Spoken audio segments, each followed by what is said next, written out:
Covering the bases. Acts chapter 17, verse 23. While I was passing through and examining the objects of your worship, I also found an altar with this inscription: To an unknown God. Therefore, what you worship in ignorance, this I proclaim to you. Why did the Athenians have an altar to an unknown deity? Almost everyone knows what it means to cover the bases or hedge the bets in a circumstance. Rather than staking everything on one outcome, a person will spread the risk or reward over several options.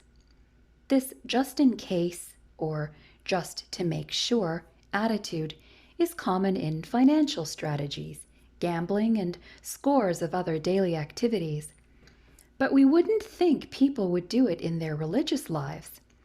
We want to think that surely people have more certainty and commitment on spiritual matters.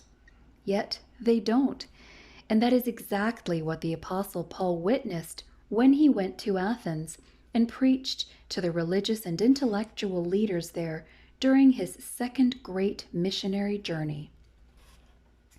The Greeks, like the Babylonians before them, the Romans after them, and many other cultures practiced polytheism, the worship of many gods. Although idolatry is condemned in the Bible, it is still common. Practitioners of it, in any form, ancient or contemporary, may be sincere, but they are wrong.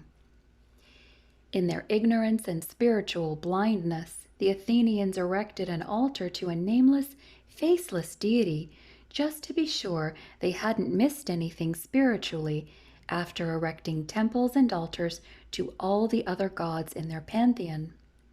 They practiced equal opportunity idolatry.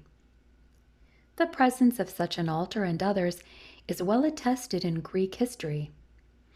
More than 100 years after Paul's first-century visit to Athens, the geographer Pausanias and philosopher Philostratus wrote about such altars in Athens.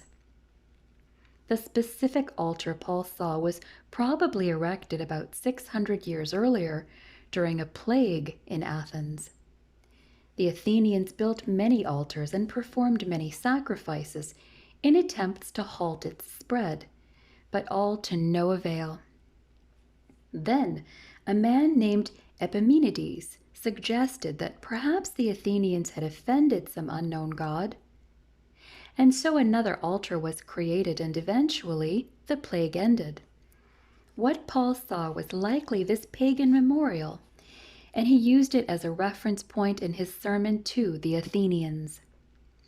Paul confronted the pagan belief system of the Athenians and proclaimed to them the true God of the Bible and salvation offered by Jesus Christ. See Acts 17, verses 24 through 34.